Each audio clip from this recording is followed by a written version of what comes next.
13 avril 1946, le jour où Marthe Richard fait fermer les bordels français. Par Frédéric Lévineau, journaliste au Point. En 1946, la conseillère de Paris Marthe Richard entame une campagne pour la fermeture des maisons closes. Mais qui est cette femme de 57 ans ? Eh bien, c'est loin d'être une bigote au service de la morale. Au contraire même. À 16 ans, elle débute comme pain de fesses dans un bordel à soldats de Nancy, autrement dit comme putain. À raison de 50 passes par jour, elle tombe vite malade et s'enfuit alors à Paris, où elle se fait épouser par un riche industriel rencontré dans une maison close.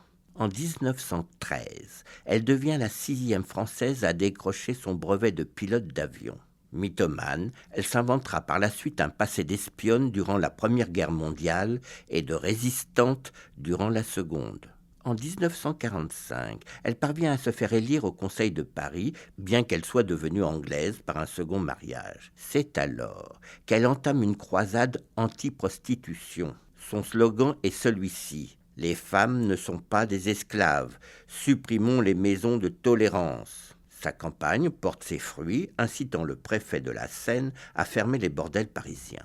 Forte de cette première victoire, Marthe Richard porte son combat sur le terrain national. Inutile de dire que les tenanciers de maisons closes font feu de tout bois pour éviter la fermeture de leurs établissements. Ils affirment même faire œuvre de salubrité publique en satisfaisant les besoins sexuels de l'adolescent, du veuf ne voulant pas se remarier, du mutilé, des cul-de-jatte, du pervers à la recherche d'expériences hors du commun et même de l'époux dont la femme est trop malade. Mais rien n'y fait. Le 13 avril 1946, à l'initiative de Marthe Richard, l'Assemblée nationale vote la fermeture de 1500 maisons de tolérance de France. Des milliers de prostituées se retrouvent ainsi sur le trottoir à travailler dans des conditions sanitaires bien plus horribles qu'en maison close. Le constatant avec effarement, Marthe Richard propose 5 ans plus tard d'ouvrir des établissements de prostitution publique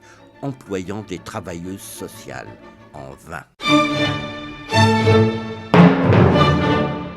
Une série réalisée par Megan Kiecky.